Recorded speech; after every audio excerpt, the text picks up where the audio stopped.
Shalom segenap jemaat GKI Jatinegara dan juga Bajul Bintara yang terkasih di dalam Tuhan. Masa pandemi ini di satu sisi memang banyak tantangan, tetapi di satu sisi yang lain masa pandemi ini juga banyak mengajar pada setiap kita bahwa Tuhan adalah Tuhan yang tidak pernah meninggalkan anak-anaknya. Bahwa Tuhan itu baik, kasih setianya untuk selama-lamanya. Marilah kita memulai ibadah pagi ini, mengangkat hati kita dan bersorak bagi Dia. Hai Kristen, nyanyilah. Hai Kristen, nyanyilah. Haleluya, amin. Rajamu pujilah. Haleluya, amin. Barukan sayamu.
Jemaat Tuhan, ibadah online hari ini didasarkan pada satu dasar iman, bahwa pertolongan kita adalah datangnya di dalam nama Tuhan yang menjadikan langit dan bumi.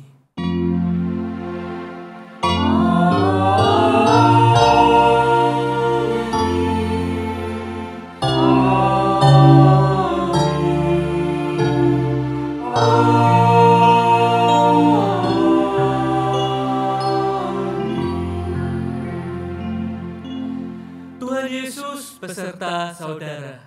Dan beserta saudara juga. Jemaat Tuhan, dalam perjalanan hidupnya, manusia seringkali berubah setia. Hidup meninggalkan Allah dan tenggelam di dalam dosa. Akan tetapi, kasih Allah sungguh amat besar. Kasih-Nya tak pernah berubah. Kasih-Nya selalu rindu merengkuh engkau dan saya. Mari kita nyanyikan pujian ini, menganggap kita akan kasih Allah yang besar. Allah besar yang tak dapat kulukiskan, lebih tinggi dari bintang, lebih dalam dari lautan. Meski orang berdosa yang mengutus anaknya, dan kita damai dengannya, dosa diampuninya. Dalam dunia yang tak tetap, dapat bosankan lenyaplah. Manusia menolak firman, berpaling pada berharap. Kasih Allah tak terduga dan teramat besar.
sampai selamanya.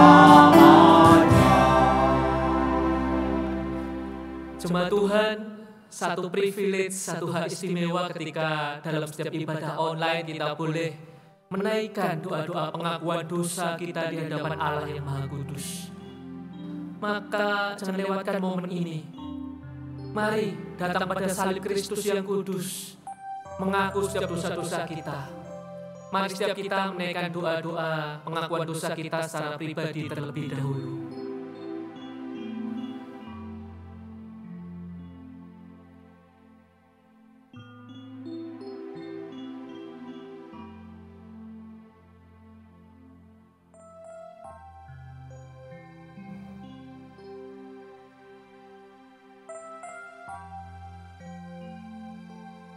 Ya Tuhan yang Maha Adil dan Maha Benar, kami yang lemah ini berserah diri di hadapan-Mu.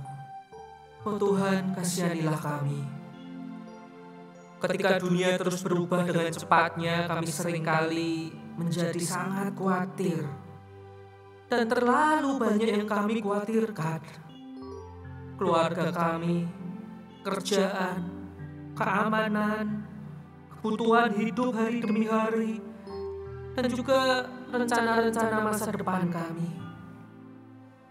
Dan Tuhan, ampuni kami kalau kami membiarkan rasa khawatir itu tinggal berlama-lama dan menguasai hati kami, menggerus, menggerogoti jam-jam doa kami. Ampunilah kelemahan iman kami ya Tuhan, sebab kami meragukan kuasa Tuhan, kekuatan Tuhan, kasih Tuhan. Kami lupa ada Tuhan yang menjamin dan memelihara hidup kami.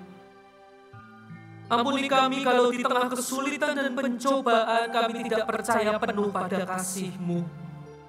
Kami justru menciptakan ilah-ilah lain untuk berlindung dan mencari rasa aman yang semu. Rasa aman yang itu palsu. Dan di tengah ancaman dan godaan, kami begitu gampang lari menjauh meninggalkan Tuhan. Tuhan, pulihkan iman percaya kami kepadamu. Teguhkanlah hati kami terus beriman utuh kepadamu. Biarlah kasih pengorbananmu di kayu salib itu terus mengingatkan kami bahwa Engkau adalah gembala kami, sahabat kami yang terus mendampingi hidup kami. Di dalam satu nama Tuhan Yesus Kristus, Sang Penebus, kami berdoa. Amin. Jemaat Tuhan, Mazmur 103, ayatnya yang ke-8 sampai ke-10 mencatat, Tuhan adalah penyayang dan pengasih. Dia panjang sabar dan berlimpah kasih setia. Tidak selalu ia menuntut dan tidak untuk selama-lamanya ia mendendam. Tidak dilakukannya kepada kita setimpal dengan dosa kita dan tidak dibalasnya kepada kita setimpal dengan kesalahan kita. Bapak Ibu Saudara, bukankah ini adalah satu berita anugerah yang indah bagi setiap kita? Kita yang adalah manusia berdosa dapat beroleh pendamaian di dalam Yesus. Inilah sukacita sejati bagi setiap kita orang percaya. Dihapuskan dosaku.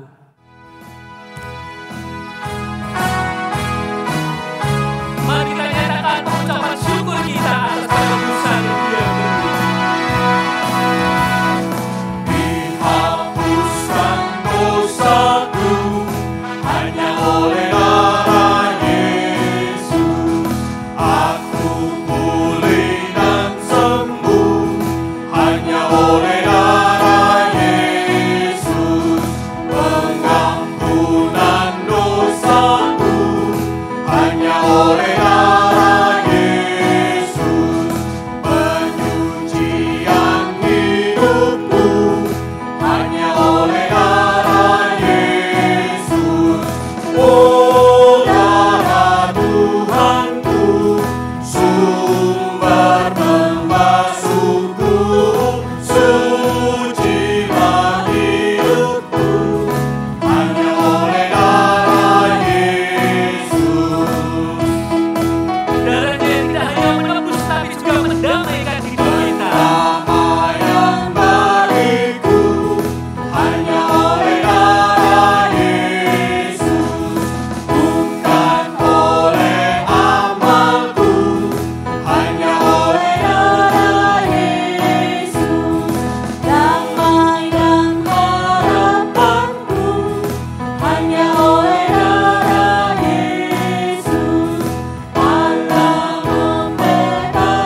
kasih-Mu Bapa, jiwaku pun tentram. Engkau menerimaku dengan sepenuhnya. Walau dunia melihat rupa, namun Kau memandangku sampai kedalaman hatiku.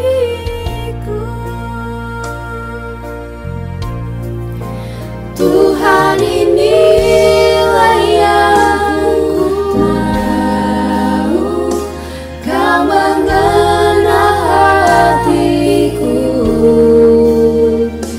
jauh melebihi semua yang terdekat sekalipun.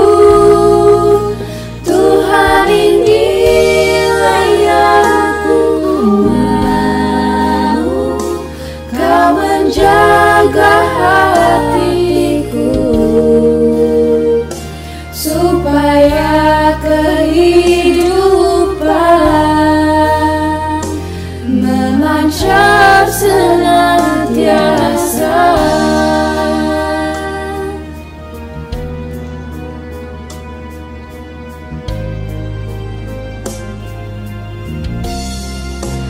Tuhan, inilah yang ku tahu, Kau mengenal hatiku jauh melebihi semua yang terdekat sekalipun. Tuhan, inilah yang ku tahu, Kau menjaga hatiku supaya kehidupan memancar senantiasa, supaya kehidupan memancar senantiasa.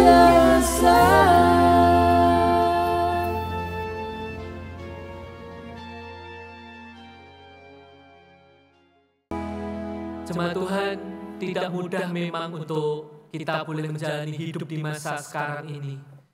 Satu era disrupsi, satu waktu di mana dunia terus berubah sedemikian cepatnya. Satu kondisi yang membuat kita mudah sekali kehilangan pegangan pasti. Tapi satu janji Tuhan, Dia adalah Allah Immanuel, Tuhan yang selalu beserta dengan kita. Dia Tuhan yang memberikan rasa aman dan memberikan damai sejahtera sejati bagi setiap kita anak-anaknya yang berserah pada-Nya. Jalan terselami oleh setiap hati kami, namun satu aku percaya ada rencana yang indah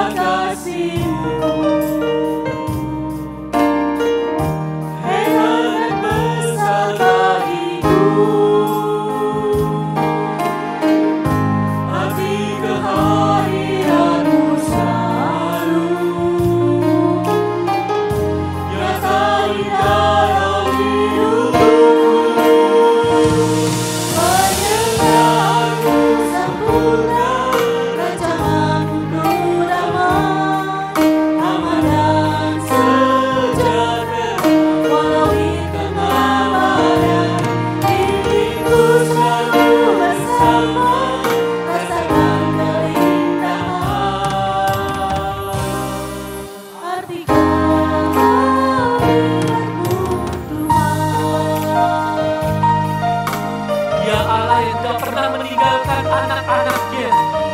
Karena seringkali ketika kita belum dapat memahami kasih-Nya, janjinya selalu iya dan amin.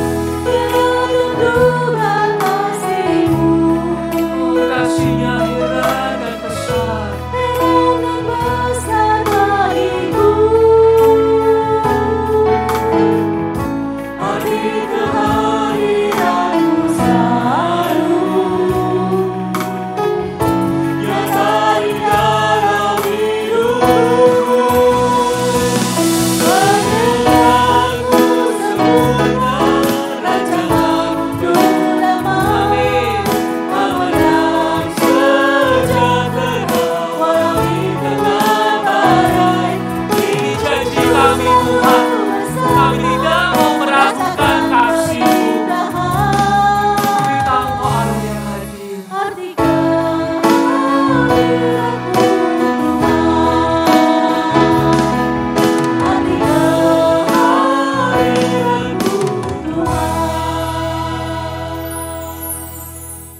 Saudara kita, sebelum membaca dan memikirkan akan pemberitaan firman Tuhan ini, mari kita hampiri hadirat Tuhan di dalam doa. Tuhan, kami tahu Engkau adalah Allah yang hidup, dan kami sebagai umat-Mu secara khusus kami ingin memberikan hati dan pikiran kami untuk mendengarkan, memikirkan kebenaran-kebenaran firman-Mu. Tuhan, firman-Mu adalah pelita bagi kaki kami dan suluh pada jalan kami.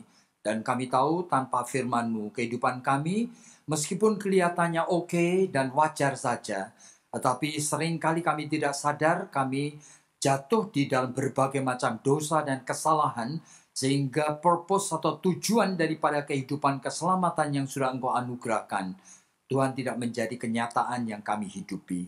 Tuhan, tolong kami sebagai jemaat, kami juga mempunyai jiwa yang ingin sekali untuk mendengar, belajar, dan diubah, diperbarui oleh firman-Mu. Dengarkan doa kami. Di dalam nama Tuhan Yesus Kristus kami sudah berdoa. Amin.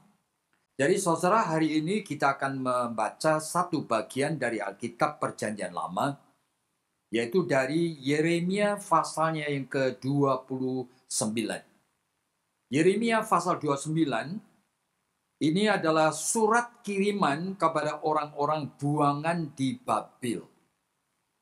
Jadi beginilah bunyi surat yang dikirim oleh Nabi Yeremia dari Yerusalem kepada tua-tua di antara orang buangan.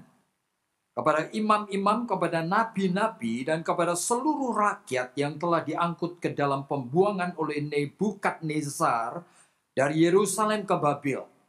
Dan itu terjadi sesudah Raja Yekonia beserta ibu suri, pegawai-pegawai istana, pemuka Yehuda dan Yerusalem, tukang dan pandai besi telah keluar dari Yerusalem.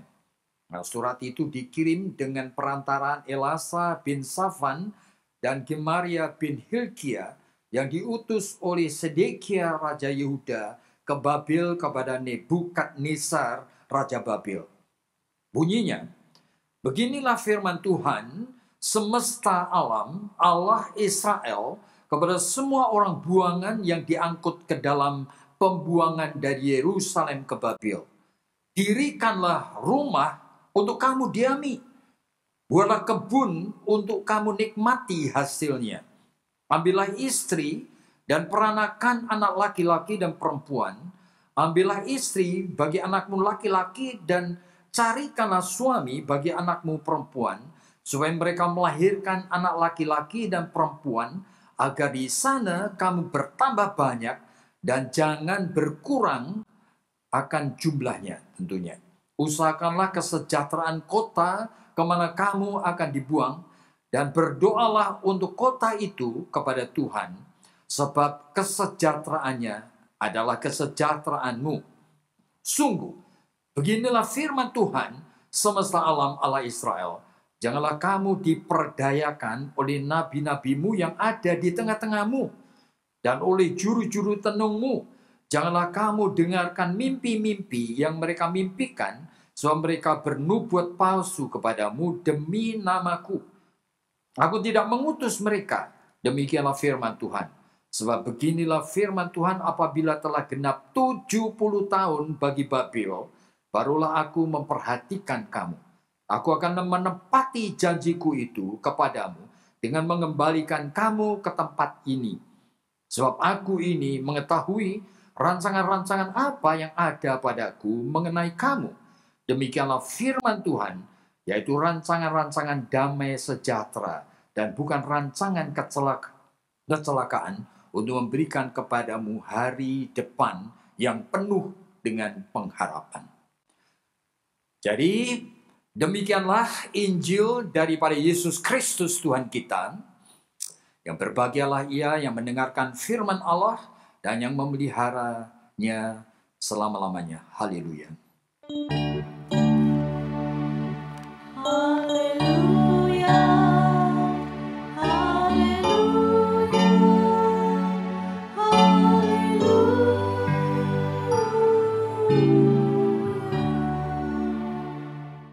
Jadi jemaat yang dikasihi Tuhan, setelah kita mendengarkan pembacaan dari Yeremia pasal 29, ya mungkin sebagian dari kalian belum familiar, oleh karena ini juga jarang untuk dikhotbahkan. Tetapi tema yang saya akan berikan untuk khotbah pada saat ini ialah hidup Kristen di tengah disruption era. Disruption itu artinya disrupsi, itu suatu era perubahan yang tidak terhindarkan, yang kadang-kadang itu dihadirkan Tuhan di dalam hidup ini. Jadi biasanya setiap fase di dalam sejarah selalu ada perubahan-perubahan yang kadang-kadang di luar dugaan, saudara. Jikalau saudara itu mau perhatikan misalnya saja di dalam abad yang ke-16 ada era reformasi. Nah itu, sebelum ada era reformasi ada era Renaissance. Dan sebelum era Renaissance sebetulnya ada era medieval dan sebagainya. Dan setiap era selalu menghadirkan cara hidup yang memaksa orang terpaksa harus memikirkan dengan cara berpikir, cara hidup yang berbeda. Oleh karena hadirnya realita-realita yang disebutkan inevitable, tidak bisa dihindari, saudara. Kali ini kita memasuki suatu era barangkali sudah kira-kira 10 tahun terakhir ini. Dan 10 tahun terakhir ini kita berada di dalam suatu keadaan yang terus-menerus sedang berubah dan manusia itu tidak bisa untuk menolaknya, saudara. Dulu di depan kampus kami ada satu gedung besar Nokia, saudara, dan ternyata tidak bisa bertahan oleh karena ya ternyata munculnya Android dan sebagainya membuat yang seperti itu sudah tidak bisa dipakai lagi. Dan kalau saudara memperhatikan dengan munculnya akan cara-cara hidup dan cara berusaha yang sebelumnya tidak pernah terpikirkan sebelumnya. Dulu bahkan akhir-akhir ini saya diberikan sesuatu hadiah oleh anak saya, yaitu untuk ikut nonton melalui yang disebutkan program Netflix, saudara. Saudara, barangkali 2 tahun yang lalu pun saya tidak pernah familiar apa itu, dan saya melihat orang-orang kalau mau nonton film ya pergi ke sinema, dan sekarang tidak perlu ke sinema lagi. Dan saya percaya sekali banyak sekali gedung-gedung bioskop akan menjadi kolaps. Oleh karena sekarang mau menonton film apa saja, baik itu film yang blockbuster atau yang namanya itu film-film yang paling laku di dunia ini pun, you bisa nonton di Netflix gitu ya. Dan segala macam film. Begitu bosan, you tinggal pindah aja dan bisa ditonton dari kamarmu sendiri. Dan ini baru satu bagian. Saya punya seorang teman yang baru bulan yang lalu ya mempunyai 5 toko yang sangat sudah sukses selama lebih 30 tahun di Bali, saudara. 5 toko semuanya kolaps, tutup. Oleh karena apa? Yang konvensional tidak bisa dipertahankan lagi. Tetapi kalau saya bicara mengenai disruption era, ini bukan hanya dalam masalah-masalah seperti ini.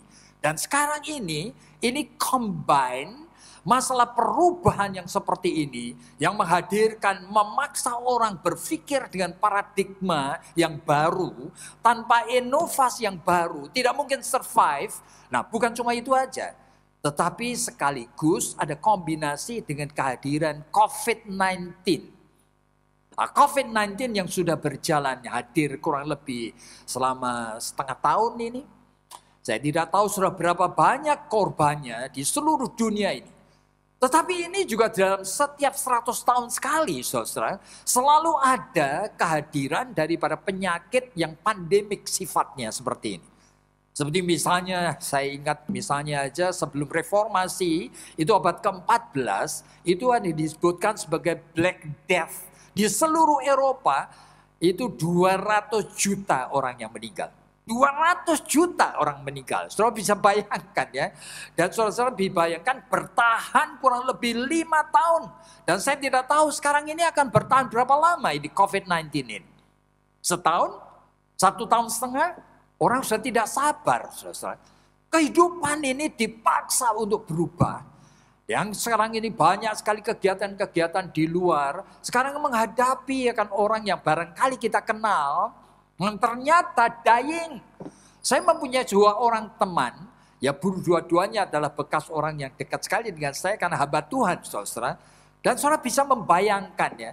Ini meninggal dunianya ini oleh karena apa? Oleh karena dipingpong. Jadi pergi ke rumah sakit Pertamina, menunggu sampai 6 jam, tetap tidak bisa masuk. Pergi ke Wisma Atlet, menunggu sampai bolak-balik 3 hari, saudara. Dalam keadaan sudah capek luar biasa, drop, daya tahan tubuh tidak mampu. Akhirnya dibawa ke rumah sakit tertentu di Kelapa II dan akhirnya meninggal dunia. Karena tertolong. Dan saya melihat seluruh keluarga itu tim menangis pun tidak punya air mata lagi. Oleh karena mereka anaknya masih kecil-kecil. Dan membutuhkan ayah. Dan ayah ini biasanya sangat aktif sekali. Dan punya penggembalaan yang baik sekali, saudara. Dan seperti ini. Dan kita melihat, dan baru kemarin, ya kan. Ini juga salah seorang yang saya kenal dengan baik sekali. Ya begitu. Dipingpong seperti itu. Oleh karena apa? Seluruh Jakarta semua ranjang khusus untuk COVID-19. Meskipun sudah gubernur itu membuka begitu banyak RSU. Itu menjadi rumah sakit untuk COVID-19. Tetap penuh. Menunggu, saudara. Dan sekarang ini terpaksa. Dalam keadaan sudah segala macam yang kita paling khawatirkan itu sudah hadir. Dan saya sedang di dalam keadaan, sedang ikut mendoakan bagaimana keadaannya. Sudah drop sekali. Jadi kondisi seperti ini ada di kanan kiri kita. Tetapi ajaibnya saudara, di tengah kondisi yang seperti ini, 90% orang sebetulnya tidak peduli. Saudara kalau mau melihat di Jakarta ini, mungkin lebih dari 1.000-2.000 mobil, itu weekend itu masih kulineri wisata ke Bandung saudara. Dan mereka itu hihi. Sama seperti kalau saudara melihat barangkali di National Geography. Itu kadang-kadang saya melihat ya kumpulan zebra yang sedang dimangsa oleh singa dan sebagainya itu. Itu satu dimangsa, yang lain itu cuma menengok aja kemudian tetap jalan saudara. Hidup ini seperti itu. Jadi kita ini sudah sangat tanda petik ya. Sangat terbiasa tidak peka dan tidak peduli. Jikalau itu tidak menyangkut mengenai realita yang kita hadapi dengan orang yang paling dekat, baru kita terpaksa kaget. Tetapi kalau itu orang lain, bahkan orang dalam gereja yang sama, orang yang hanya saudara kenal begitu aja, saudara mempunyai suatu attitude daripada jiwa ini yang kadang-kadang hanya menjadi spectator. Itu artinya apa? Menjadi penonton. Dan saudara itu mau mensikapi apa? Khususnya terhadap jiwa yang seperti ini, yang dull, yang insensitif, yang tidak sensitif lagi seperti ini. Nah, apalagi di dalam kondisi COVID-19 ini. Ini gereja sulit sekali untuk adakan kebaktian dan kegiatan-kegiatan rutin. Nah, saya tidak bisa memprediksi nanti kelanjutannya kalau sampai sudah normal, keadaan gereja itu menjadi seperti apa. Oleh karena setiap minggu, jikalau saya melihat ya kan kebaktian dari gereja X, gereja Y, saya melihat. Jadi gereja itu ternyata yang mengunjungi, yang ikut nonton, ya kadang-kadang gereja yang saya tahu anggotanya barangkali 300-400 itu. Yang nonton itu cuma 35, saudara. Bayangin saja, berarti jemaatnya itu tidak nonton, tidak melihat akan ibadat yang dilakukan, ya kan online dengan live streaming seperti ini, tetapi melihat gereja yang lain. Tetapi bukan melihat gereja yang lain saja, saudara. Saya khawatirkan sekali seluruh natur daripada ibadat itu sudah menjadi berubah sama sekali. Bisa dibayangkan kalau ibadat di rumah dengan memakai celana pendek dan barangkali masih pakai piyama, barangkali sambil makan snack, tidak ada disiplin rohani sama sekali. Pada saat diminta untuk berdiri, duduk, mengaku iman percaya, atau saat teduh kemudian mendoakan akan orang-orang di dalam suatu doa syafaat, bayangin. Di dalam rumah tangga, jika saudara mau objektif, barangkali lebih dari 90% tidak melakukan ibadat dengan disiplin rohani sama sekali. Jalan sana, jalan sini, sambil TV tetap menyala.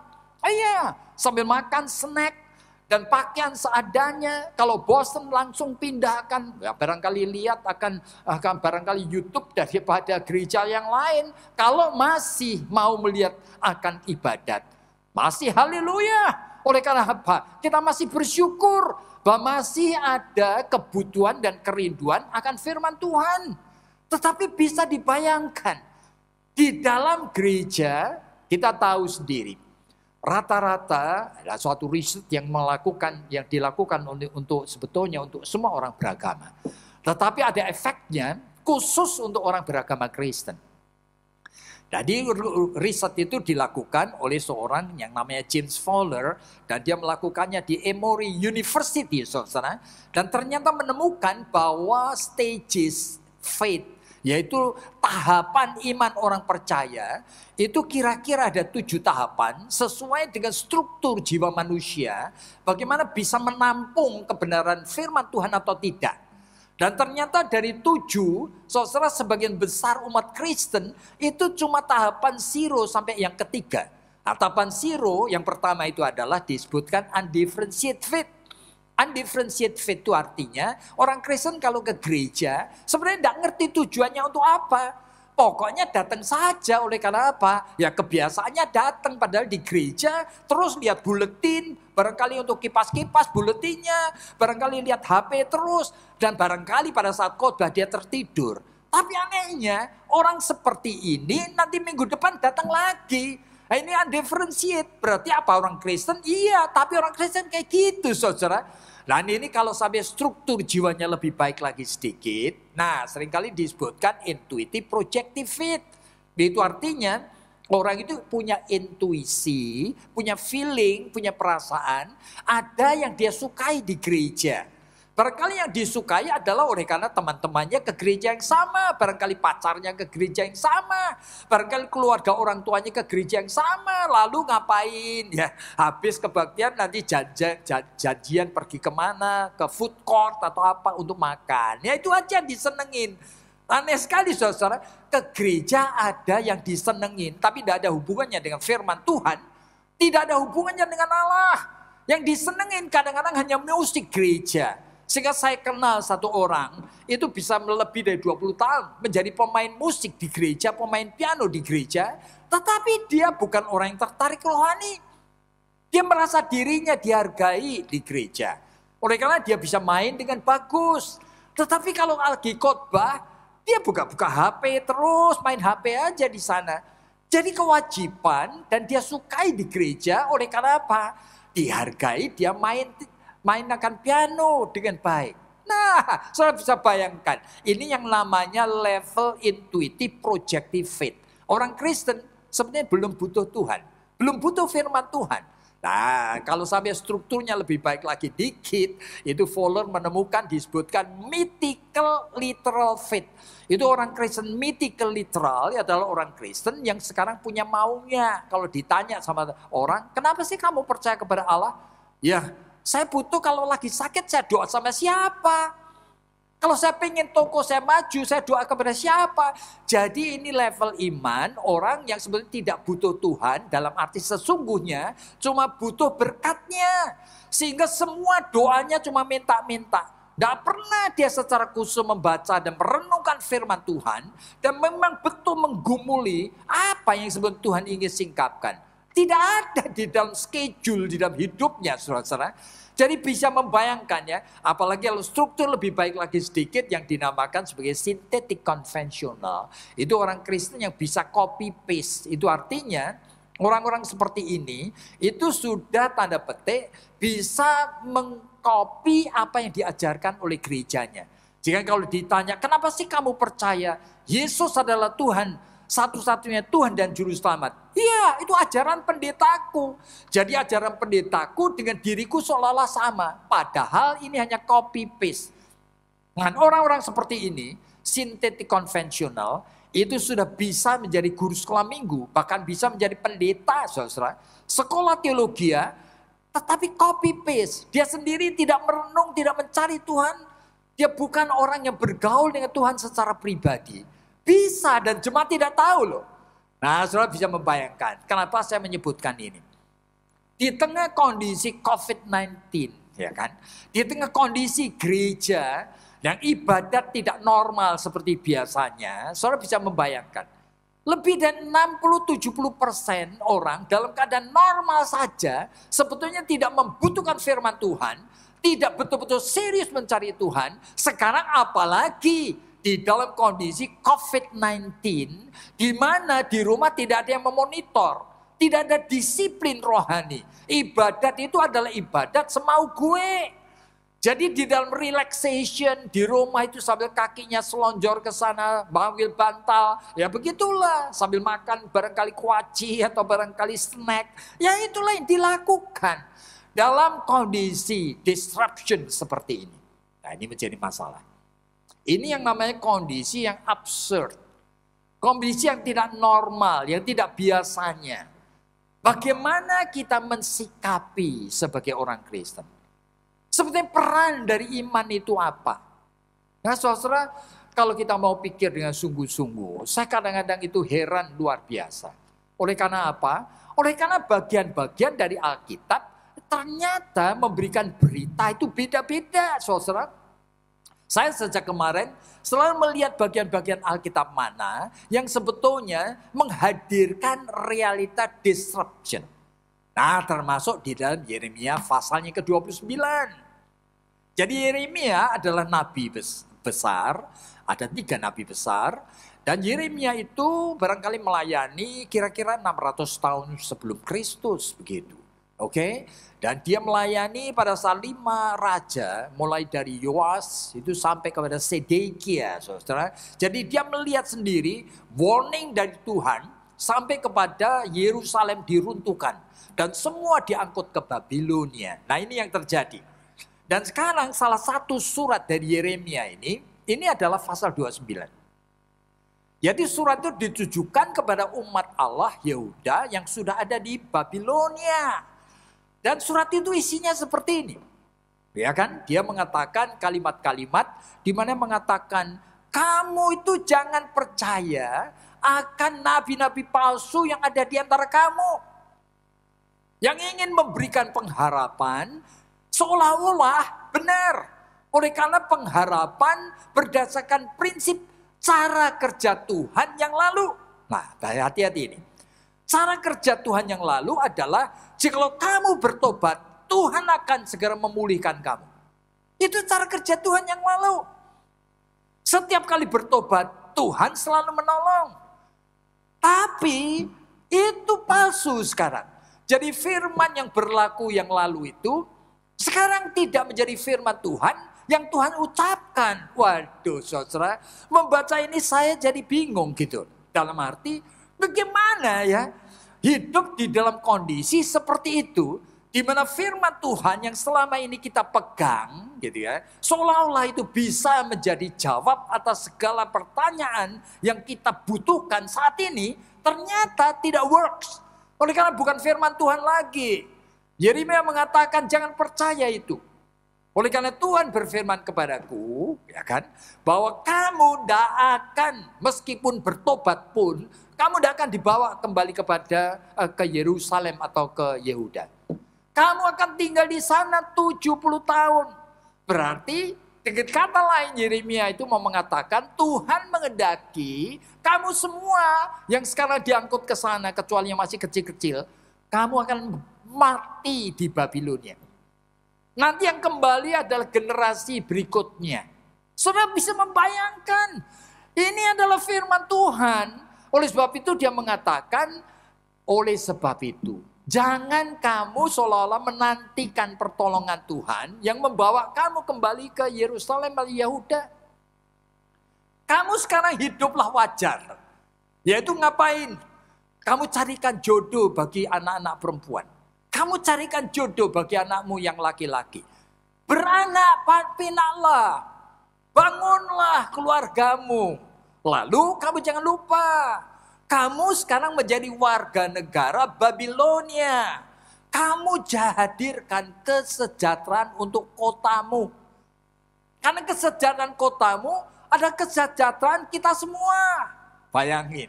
Jadi nasihatnya itu aneh sekali, saudara. Di tengah disruption era, saya kan expect biasanya, ya kan?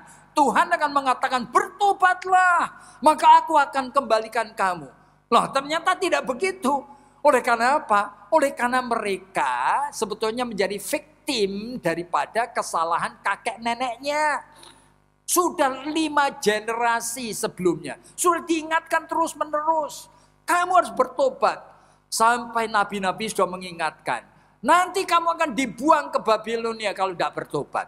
Tapi kakek neneknya itu sudah meninggal dunia. Dan anaknya sekarang ini yang menerima akibat dari kesalahan dari kakek neneknya itu. Dan sekarang diangkut ke Babilonia. Sehingga kalimat mengenai bertobat itu bukan merupakan sesuatu berita yang Tuhan utamakan. Aneh sekali, saudara. Jadi ini bukan masalah pertobatan, tetapi masalah kamu harus tahu bahwa hidup di dalam dunia yang absurd seperti ini. Di dalam zaman yang disrupsi seperti ini. You mesti tahu, kamu harus membangun hidup normal dulu. Jadi jangan bertanya kepada saya, atau bahkan meminta kepada Tuhan sinyal, ya supaya apa? Wah, jangan-jangan Januari nanti 2021, COVID selesai, kita kembali normal. Saya tidak pernah percaya bahwa Tuhan itu menjanjikan hal-hal prediksi. Saya cuma percaya sekali, Tuhan di tengah disruption ini seperti ini, inginkan kita itu waspada. Hidup kita adalah hidup Kristen di tengah kondisi yang tidak normal seperti ini. Tapi tetap konsentrasi kepada apa yang di depan mata, bangunkan keluarga. Kenapa kok keluarga? Nah, Tuhan itu hanya membangunkan 2 lembaga dalam hidup ini. Yang pertama adalah gereja, yang kedua adalah keluarga. Nah, keluarga itu sejak Tuhan itu menciptakan Adam dan Hawa, di dalam Kejadian pasal 1 mulai ayatnya ke-26, maka Tuhan itu menciptakan laki-laki dan perempuan. Ya, kemudian Adam dan Hawa ini disatukan, diberkati, dan Tuhan kemudian memberikan mandat. Beranak cuculah, penuhi bumi, kerjakan bumi ini. Jadi berarti Tuhan ingin melalui keluarga seluruh karya Allah itu tetap dilanjutkan. Bahkan melalui keluarga dipersiapkanlah anak-anak manusia yang nanti akan meresponi panggilan Tuhan untuk ngapain? Mengerjakan setiap aspek di dalam hidup ini. Just name it, aspek apa saja. Kedokteran, pendidikan, komputer, ekonomi, politik, apa saja, bisnis, apa saja. Semuanya itu harus diisi oleh anak-anak Tuhan. Oleh karena apa? Oleh karena tugas kita di tengah dunia ini adalah menghadirkan akan kesempatan di mana anak-anak Tuhan dipersiapkan menjadi manusia seutuhnya sehingga bisa meresponi panggilan Tuhan di tengah kehidupan ini. Saudara, beberapa puluh tahun yang lalu ya, itu saya membaca tulisan daripada pendeta Eka Dharma Putra yang terkenal itu, almarhum itu ya. Pendeta Eka Dharma Putra itu menulis banyak buku, ya. Antara lain salah satu artikel yang saya tidak bisa lupa, itu dia menuliskan seperti ini. Bola itu sudah digelindingkan. Lu mau ikut main enggak? Kalau you tidak mau main, gua yang main. Saya tidak mengerti apa yang dia mau tuliskan. Pada saat itu saya tidak mengerti. Lalu dia kemudian mengatakan, kita ini di Indonesia persis seperti anak yang baru bangun tidur. Dan gelagapan kita kaget ternyata kita bukan anak tunggal. Kita punya saudara-saudara yang harus hidup bersama di Indonesia. Saya juga tidak ngeh saat itu. Saya cuma mikir, wah tulisan bagus ya. Tapi pada suatu hari, saudara, ketika saya saat itu masih mengajari Saat Malang, nah, saya selalu menemani kalau ada tamu-tamu dari luar, saudara. Nah, antara lain itu Dirjen Bimas Kristen Protestan, itu Pendeta Harifa, itu datang untuk wisuda, saudara, dan saya menemani makan siang. Dan dia mengatakan kepada saya, Pak Yakub, tolong bantu pemerintah dong. Saya tanya, loh bantu apanya Pak? Iya, kami itu dari Departemen Agama, kami itu tahu gitu ya. Kebutuhan daripada guru agama Kristen itu banyak sekali Pak. Terutama di kota kecil. Mulai dari timur, mulai Bali, Lombok, terus sampai ke Irian sana, Papua. Banyak sekali. Mulai dari ke guru untuk SD, untuk apa SMP, SMA. Saya tanya, Pak, berapa banyak dibutuhkan? Mungkin kalau sekarang ya bisa 20.000 guru gitu. Wah, saya melihat begitu ya. Iya, kita kan negara Pancasila, dia mengatakan. Negara Pancasila sudah ada bahannya pelajaran agama Kristen. Oleh karena murid harus belajar agama di sekolah. Jadi karena tidak ada gurunya yang mengajar yang ijo-ijo itu, kaget saya. Masa Pak? Iya, karena tidak ada gurunya yang mengajar ya siapa saja. Asal bahannya itu diberikan. Waduh, saya mikir-mikir betul itu. Saat itu kemudian saya kumpulkan 3 sekolah yang lain. Yang ada di sekitar Malang, Lawang, sampai ke Batu sana loh. Saya coba hubungin lalu kita ngomong-ngomong. Bagaimana kalau kita mikir ya. Untuk bikin sekolah agama Kristen. Nah beberapa mereka itu kemudian meresponi dan mengatakan. Oke, kita pikirkan ya. Mulai dengan kurikulumnya, guru-gurunya. Lalu tahun berikutnya Harifa itu datang lagi saudara. Lalu dia di meja makan juga ngomong lagi. Bagaimana itu Pak? Apa sudah ada pikiran dari Saat untuk membantu pemerintah? Saya mengatakan bukan cuma Saat Pak. Kami sudah ada 3 sekolah teologi yang lain. Memang kami akan bikin sekolah guru agama. Lalu Pak Harifa senang sekali dan mengatakan, oh bagus kalau begitu. Lalu mulai kapan Pak? Dan mulai kapan kami bisa mendapatkan hasilnya? Lalu saya terus terang Pak, kira-kira baru nanti 4 tahun lagi. Gitu. Saya kemudian dia tanya, jumlahnya berapa Pak? Saya jujur aja Pak. Kalau sampai kita mulai ya paling banyak kita setiap tahun bisa memproduksi 30 orang Pak. Ya itu. Kita butuh lebih dari 20.000. Kalian hanya bisa memberikan 30. Baru saat itu saya ngeh kalimat yang dikatakan Eka Dharma Putra. Bola itu sudah digelindingkan. Lu mau ikut main enggak? Lu enggak mau ikut main, gua yang main. Bola digelindingkan dalam soal pendidikan, dalam soal politik, dalam soal ekonomi, semua. Hidup ini adalah bola yang digelindingkan dan kita bukan anak tunggal, kita bukan pemain tunggal. Kita harus bersama-sama membangun Indonesia ini untuk mengisi, mengerjakan, menggarap semua aspek ciptaan Tuhan. Dan orang-orang Kristen yang menjadi musuh Allah yang paling besar. Orang tua justru. Keluarga Kristen justru. Bayangin. Termasuk sekolah Kristen mungkin. Oleh karena apa? Tidak pernah mengerti bahwa seluruh aspek hidup ini dipersiapkan Tuhan. Seperti dalam Efesus pasal yang kedua disebutkan, menjadi pekerjaan dipersiapkan untuk dikerjakan oleh anak-anak Tuhan.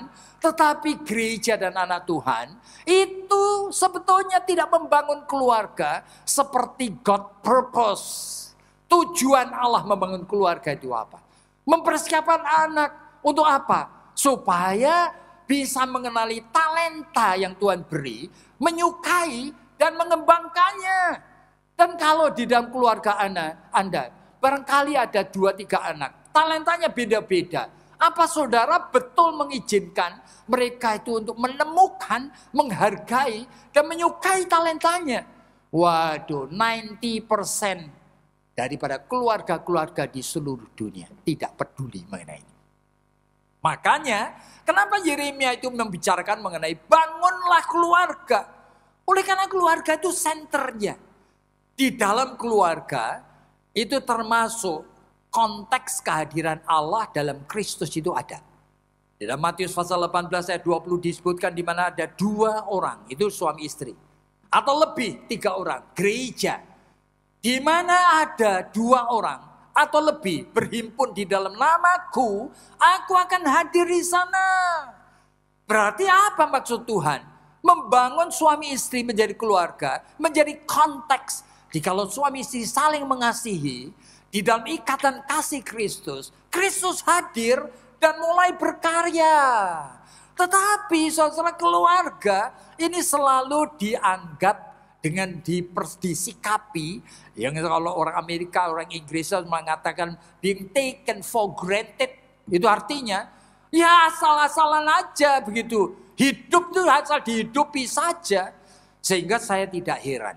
Kenapa di tengah disruption daripada era seperti ini? Yang kita sendiri juga bingung. Kenapa Yeremia itu mengatakan, bangunlah keluarga. Dia tidak bicara mengenai pertobatan. Oleh karena melalui membangun akan hidup yang sesungguhnya, manusia itu terpaksa nanti bertemu dengan realita bahwa mereka membutuhkan pertobatan dan pembaruan di dalam iman mereka. Jadi ini yang terjadi, saudara. Jadi bola sudah digelindingkan. Dan ternyata di tengah era pandemik yang seperti ini, keluarga sekarang tidak karu-karuan. Setiap bulan, kalau sudah perhatikan, di Indonesia ini ada lebih dari 1.000 orang yang divorce. Setiap bulan. Saudara bisa membayangkan. Apalagi kalau sistem dalam rumah tangga sebelumnya itu kurang baik. Apalagi kalau pernah ada luka hati. Merasa dihianati oleh suami dan sebagainya. Sekarang terpaksa terus di rumah bersama-sama. Barangkali satu hari bisa lebih dari 20 jam. Berinteraksi, ketemu-ketemu, apalagi kalau rumahnya kecil. Apalagi kalau ada anak-anak. Waduh, saudara bisa bayangkan. Apalagi kalau di PHK. Apalagi kalau ada pemotongan gaji. Waduh, hanya untuk anak sekolah saja. Kalau 2 anak, itu minimum ya. Memakai akan internet itu kira-kira Rp50.000. Ya, maaf Rp500.000. Ya, saudara bisa membayangkan. Kalau itu anak yang sekolah, dan lebih dari 3 orang, dan orang tua itu di PHK, dan sekarang ada yang tidak di PHK, ada pemotongan gaji, plus di rumah, tensi itu tinggi sekali. Oleh karena biasanya pun, kalau ngomong sudah tidak bisa komunikasi. Setiap kali ngomong yang keluar sinikal, kalimat-kalimat yang sinis. Sekarang dalam keadaan ketemu terus. Bayangin seperti apa. Dalam kondisi yang seperti ini. Firman Tuhan mengingatkan kepada kita. Jangan pikir yang lain. Pikir yang utama dulu. Build up your family life. Bangunkan keluargamu lagi. Berarti mulai aware. Bahwa ini kuasa kegelapan. Ini akan memakai semua kondisi yang tidak normal ini menghancurkan hidup kita dan menghancurkan keluarga. Saudara, di dalam 1 Petrus itu disebutkan bahwa iblis itu seperti singa yang tidak pernah tidur, nor slumber nor sleep. Tidak pernah tidur ataupun ngantuk. Dia selalu siap melulur kamu. Dan di dalam Efesus pasal 6 disebutkan bahwa dia musuh kita. Itu bukan cuma darah daging loh. Musuh kita penguasa di udara. Jadi kita perlu waspada dengan sungguh. Tidak bisa tidak. Di tengah COVID-19 plus di tengah disruption era seperti ini. Kita perlu waspada. Hidup ini tidak mungkin dibiarkan dan dijalankan seadanya. Kita tuh harus berhenti dan bersama-sama suami istri itu untuk datang kepada Tuhan. Mari kita membangun akan rumah tangga kita. Mari kita benahi. Mulai dari siapa? Mulai dari suami istri dulu. Mulai berdiam diri dan hadirkan Tuhan dalam hidup kalian. Oleh karena apa? Permulaan daripada untuk merespon akan kondisi yang tidak normal ini. Hanya di dalam kehidupan personal, pribadi yang private. Yaitu keluarga. Baru setelah keluarga nanti kita lihat. Yeremia itu akan berbicara mengenai kesejahteraan kota. Kamu mesti kerja dengan baik. Kamu tidak bisa nganggur. Tidak pernah Tuhan itu akan membiarkan. Dalam keadaan COVID-19 pun. Ada orang-orang Kristen itu yang nganggur. Tidak boleh. Kalau bertanya dan mengatakan, lalu kerja apa? Saya tidak tahu. Mintalah kepada Tuhan sumber wisdom. Dia akan memberikan kepada you ide-ide untuk kerja. Tapi tidak bisa kita mengatakan, saya akan kerja apa? Tidak bisa. Oleh karena apa? Kita justru pada masa-masa seperti ini, kita dituntut untuk belajar, mengeksersis, melatih dan menghidupkan kehidupan rohani kita. Berarti sadarlah, hidup kita ini sudah mau rusak. Keluarga-keluarga itu banyak yang mulai dysfunctional dan mulai tidak karu-karuan. Mari kita berhenti sebentar.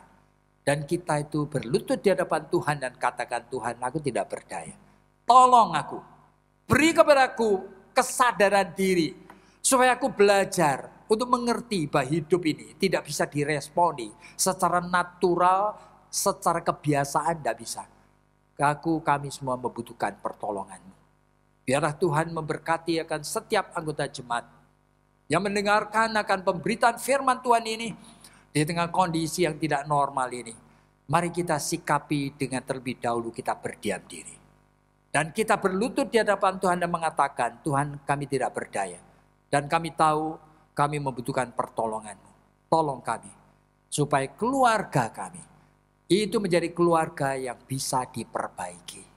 Biarlah Tuhan memberkati setiap individu yang masih responsif dan masih memberikan jiwanya untuk dituntun oleh Roh Kudus sendiri. Mari kita tunduk kepala dan kita berdoa. Tuhan, kami berterima kasih. Oleh karena kami tahu di tengah kondisi yang tidak normal ini, kami tidak bisa hidup semau kita sendiri. Kami yang punya perkelimpahan uang, kami tidak bisa menjadi manusia yang tidak peduli, yang justru mengisi hidup ini hanya untuk bersenang-senang dan tidak peduli terhadap mereka yang menderita. Tetapi kami yang menghadapi masalah di dalam keuangan, masalah di dalam kesehatan, masalah di dalam keluarga, tolong supaya kami konsentrate Tuhan. Bahwa kami tidak bisa mensikapi berdasarkan insting dan dorongan-dorongan yang ada dalam pikiran dan perasaan kami sendiri secara subjektif.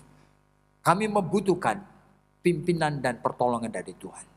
Beri kepada setiap keluarga supaya berani berdiam diri dan bertelut di hadapan Tuhan dan mengatakan, Tuhan, kami tidak berdaya.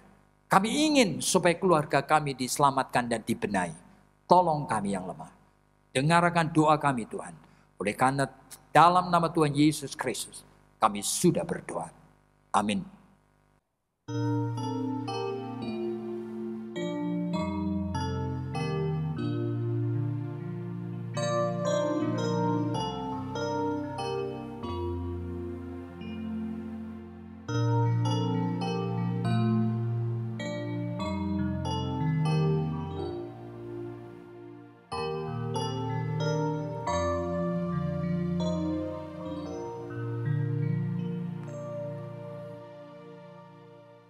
Jemaat Tuhan dari rumah kita masing-masing, marilah kita bangkit berdiri bersama dengan umat Allah di masa lampau, masa kini dan masa depan. Mengingat pengakuan pada baptisan kita ikrarkan pengakuan iman rasuli. Aku percaya kepada Allah, Bapa yang Maha Kuasa, Pencipta langit dan bumi, dan kepada Yesus Kristus anaknya yang tunggal Tuhan kita, yang dikandung daripada Roh Kudus, lahir dari anak darah Maria, yang menderita sengsara di bawah pemerintahan Pontius Pilatus, disalibkan, mati dan dikuburkan, turun ke dalam kerajaan maut, pada hari yang ketiga bangkit pula dari antara orang mati, naik ke surga, duduk di sebelah kanan Allah, Bapa yang Maha Kuasa, dan dari sana Ia akan datang untuk menghakimi orang yang hidup dan yang mati. Aku percaya kepada Roh Kudus, gereja yang kudus dan am, persekutuan orang kudus, pengampunan dosa, kebangkitan orang mati, dan hidup yang kekal. Amin. Jemaat yang dikasihi Tuhan, kita sebagai gereja di tengah dunia itu mendapatkan hak istimewa untuk kita itu berdoa bagi dunia dan bagi sesama kita yang membutuhkan dukungan, membutuhkan pertolongan, membutuhkan kasih karunia dan anugerah Tuhan. Mari kita tunduk kepala dan kita menaikkan doa syafaat kita. Tuhan, kami tahu bahwa kami kumpulan daripada anak-anak-Mu. Dan sesuai dengan janji-Mu sendiri, di mana ada 2 atau 3 orang berhimpun di dalam nama-Mu, Tuhan juga akan hadir. Tuhan akan memakai kami untuk menjadi saluran berkat bagi dunia di mana kami hidup sekarang ini. Secara khusus kami berdoa Tuhan, untuk pemerintahan dari Jokowi dengan segala kabinetnya, dengan segala upayanya, siang malam dengan sungguh-sungguh mereka ingin sekali untuk bisa memperbaiki kondisi yang sekarang ini ada. Tuhan, kami percaya Tuhan, apa yang mereka hadapi dengan suatu aspek-aspek politik yang kadang-kadang begitu kotor di kanan kiri. Oh Tuhan, kami percaya Tuhan akan memberikan kepada Jokowi dan kabinetnya pikiran yang terang, hati nurani yang hidup, sehingga Tuhan menuntun, sehingga mereka boleh melakukan, mengambil berbagai keputusan yang bijaksana untuk menghadirkan akan kesejahteraan dan penyelesaian daripada masalah yang ada sekarang ini. Masalah COVID-19 ini. Tuhan tolonglah juga mereka yang bekerja siang malam untuk menghasilkan vaksin. Dan kami percaya juga Tuhan, ada bagian-bagian yang lain yang sekarang sedang bergumul untuk menghadirkan cara penyembuhan dari COVID ini. Tetapi masih terus-menerus tertutup, diblok oleh karena masalah politik. Tuhan, kasihanilah akan kehidupan manusia ini. Kami mohon pertolongan Tuhan, supaya ada jalan keluar, sehingga kebijaksanaan itu bisa dihadirkan semaksimal mungkin. Tuhan, kami juga berdoa untuk jemaat kami sendiri. Kami berdoa untuk setiap keluarga di dalam jemaat dari GKI Jatinegara ini. Tuhan tolong, oleh karena kami tidak imun dari masalah. Mungkin di dalam kehidupan jemaat kami, ada keluarga yang mengalami banyak kesulitan. Bukan hanya kesulitan yang nampak dari luar. Kesulitan oleh karena kesehatan. Kesulitan oleh karena masalah finansial. Tetapi juga hal-hal yang selama ini tersembunyi. Yang sekarang itu erupted. Sekarang itu muncul. Di mana hubungan suami istri itu kelihatan sekali. Sudah kehilangan akan saling menghormati, saling mempercayai dan saling mencintai Tuhan. Tuhan, kami merasa tidak ada obatnya, tidak ada jalan keluarnya. Tanpa pertolongan Tuhan. Kami tahu Tuhan, keluarga kami yang dysfunctional akibat dari kesalahan dan kelemahan kami sendiri. Itu membutuhkan pertolongan Tuhan. Membutuhkan intervensi dari Tuhan. Jangan biarkan kami, Tuhan, tolong. Supaya ada di dalam jemaat yang menghadapi kehidupan rumah tangga yang tidak baik ini. Keberanian untuk berlutut di hadapan Tuhan. Keberanian untuk mencari hadirat-Mu Tuhan. Supaya Tuhan juga menolong dan menghadirkan akan jalan keluar yang baik. Kami juga berdoa untuk setiap program gereja. Kami tidak tahu Tuhan, ada banyak program yang kami sedang rencanakan atau sudah putuskan. Tetapi Tuhan, jikalau boleh, supaya program yang memang kami buat untuk menghadirkan kebenaran firman Tuhan menjadi suatu yang nyata, bisa memperbarui akan kehidupan, bahkan menumbuhkan iman jemaat. Betul-betul itu bisa dilaksanakan.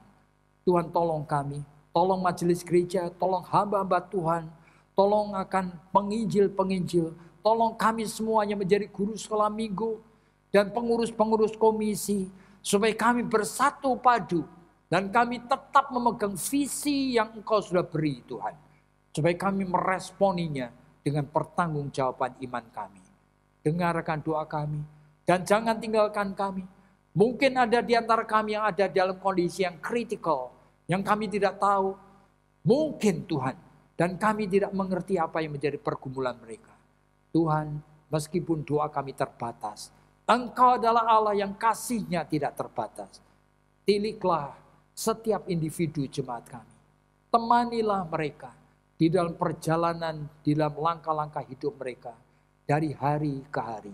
Dengarkan seluruh sembahyang kami Tuhan.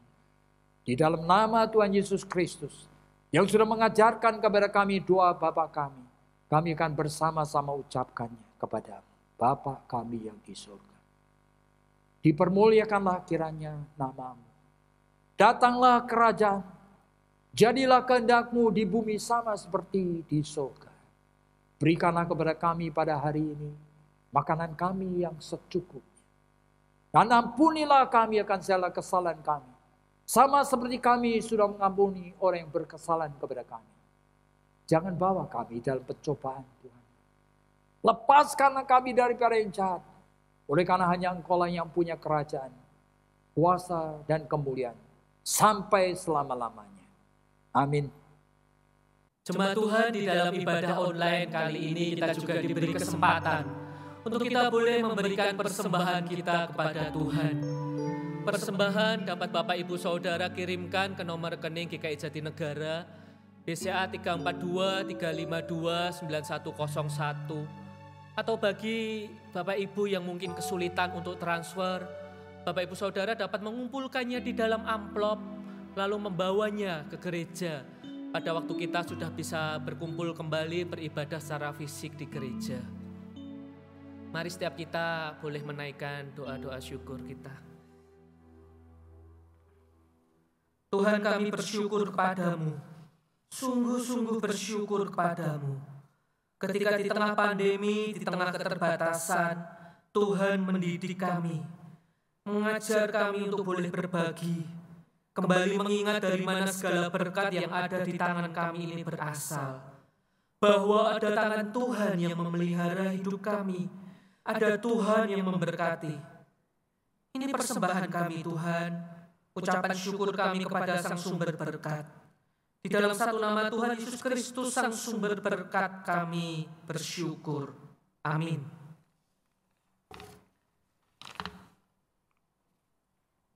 Jemaat Tuhan, tidak ada yang bisa memastikan dunia akan berubah sejauh apa dan secepat apa. Tetapi satu hal yang pasti, sekalipun dunia terus berubah, Allah kita adalah Allah yang tak pernah berubah.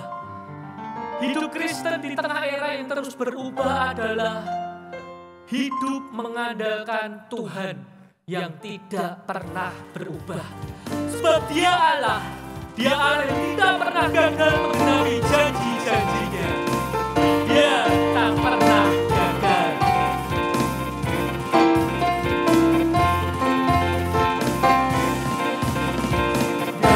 Tak pernah gagal, karena Dia Allah. Dia tak pernah lalai, Dia jamin firman-Nya. Dia Allah, Raja segala raja, kekuatanku, perisaiku, dan gunung batuku. Bersoraklah, puji sembah Dia, Yesusku, Raja mulia, Yesusku, Allah perkasa, Yesusku, Allah pemenang, Yesus Raja. Sang Dia Allah, Raja segala raja, kekuatanku, perisaiku, dan gunung batuku. Bersoraklah, puji sembah Dia, Yesusku, Raja mulia, Yesusku, Allah perkasa, Yesusku, Allah pemenang, Yesus Raja.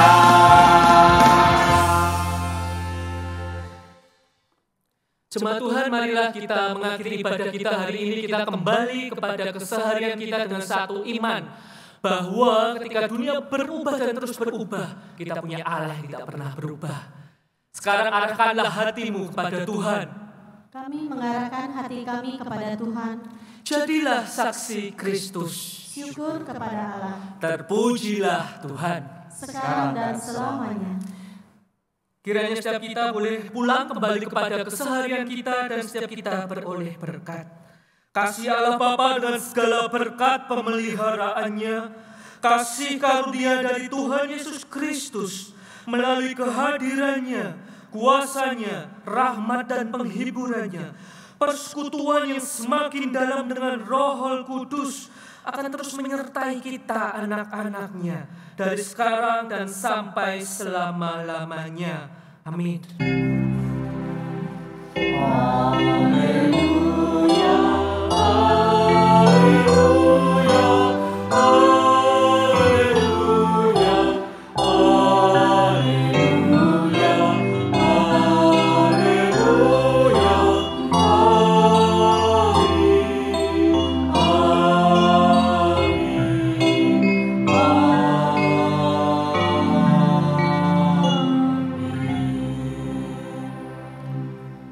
Jemaat Tuhan, ibadah online kita telah selesai. Jemaat dipersilahkan untuk boleh mengambil waktu teduh. Tuhan Yesus terus menyertai dan tidak akan pernah meninggalkan segenap jemaat GKI Jatinegara dan juga Bajem Bintara. Amin.